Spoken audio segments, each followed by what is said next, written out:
Hello, I'm Gino Pilato with Tastevin Wine, here again at the Air Club Wine Walkabout. Going to go through the wines that I chose for this evening and for this event. I'm excited to be here once again. It's always fun to participate in this event, so thanks for having me. Okay, ready to rock. So our first wine is actually a Basque wine. This is the first time I've ever poured a Basque wine for the walkabout. This is a Chocolate, so it's blended two native grape varietals from the Basque country. So this is slightly effervescent with about 6 grams of sugar, so there's a little bit of sweetness, but this is a super good spring, summertime wine drinking option. And again, just really fun to incorporate something from the Basque country. Of course, we know that region well here in Boise, so I was excited that we had enough finally inventory of that. We usually keep low inventory, but enough to support that here today. Next up, we move to Oregon, so way far away from Spain, but we go to a Pinot Gris. So I did 3 whites this year, all of the dry style. So including this one here, this is from Walnut City. It's 100% Pinot Gris from the Willamette Valley in Oregon. Walnut City is used to be a walnut producer actually way back in the day. They purchased the facility there in McMinnville, turned it into a winery, and they've been producing Pinot Gris, Pinot Noir ever since, and some Chardonnay as well. But their Pinot Gris here is super crisp, super dry, and just a really nice, again, similar to the 3 whites that I picked out today, really dry, crisp, refreshing options. So that's a nice one, and it's aged completely in stainless steel, so there's no oak. Actually, on these first 3, there's no oak. Moving into Enrico Serafino, Gavi to Gavi. This is 100% Cortese, so now we're getting into the Italian wines where they try to confuse you. So the region is Gavi, inside of Piedmont, but Gavi to Gavi is a sub-region inside of that, but the grape varietal itself is Cortese. Cortese is a dry white wine varietal, and it's also aged 100% in stainless steel. So again, a really dry, crisp wine here. Has a little bit more apricot and a little bit more, as we move down the list here, it's a little bit more complex, a little bit more body. So if you like Viognier or a little bit more medium to full-bodied white wines, you're gonna really like this wine. A lot of apricot flavor as well. Then we have to throw in a rosé, of course, right? So a 2020 rosé. This is from Protocolo Winery. This is in Spain again, so we're moving back to Spain.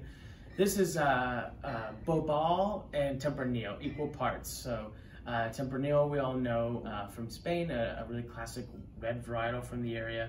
Bobal is, you see it sometimes in Argentina as well, but also in Spain. A really nice, classic red varietal. So they use those 2 red varieties, just put them briefly in contact and then remove it and produce this really nice rosado. And this is the lightest I've ever seen it. It's typically a little bit more fuller bodied. I tasted this the other night at my house, and this is a really crisp, really nice fresh strawberry, dry rosé, and it's a really good price. So I'm excited to show that to you guys. Really new to the market too. We haven't showed that anywhere. Next, we go back to Oregon. So we had the Pinot Gris from Oregon. Now we're moving into the Pinot Noir. This is from Willamette Valley as well. This is J.K. Carrier. J.K. Carrier Provocateur. So this is a blend of 4 different vineyards that he produces from, and he does all dry farming, so there's no irrigation on this whatsoever. Really, really unique, classic Pinot Noir from the Willamette Valley. So you get a little bit of that primary fruit flavors, but you also get acidity and a really nice dry finish. This is going to definitely finish more on the light to medium bodied as far as red wine styles go. But just a really nice grilling option, I would say, for you guys as we move into the summer season.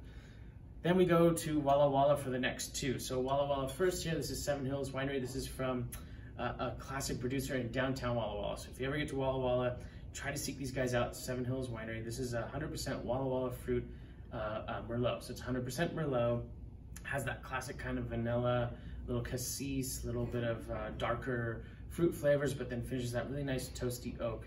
They do a little bit of French oak aging on this, and so it gives it that real kind of rounded flavor that you look for in Walla Walla red wines.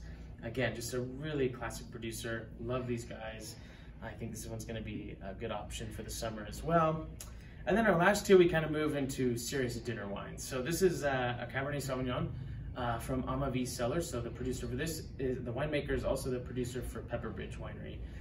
You guys have probably heard of that one before, so they're just across the street if you ever get to Walla Walla. This is on the south side of town. It's staring right in the face of Pepper Bridge. But Amavi is a really nice, balanced Cabernet. They do a little bit of Petit Verdot, a little bit Cabernet Franc, a little bit Malbec as well blended into it. But in Washington, you can label it Cabernet single varietal as long as it's 85% or above. So this is at least 85% or above Cabernet Sauvignon. Really darker fruit here, a little bit more complex bodied. And as we move down the line here for tonight's sampling, this is definitely almost the most full-bodied until we get to our last one here, which I will segue to.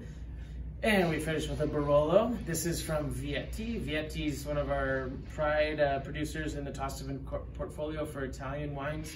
This is their Barolo Castiglione. So Castiglione is a blend of different vineyards that they source from throughout the whole entire Piedmont region. It's 100% Nebbiolo, aged in large Slovenian oak tanks, so it's very minimal tannin, really fresh. If you're gonna drink a Barolo at the table as is, this is the way to go. The rest of them are single vineyard you want to age.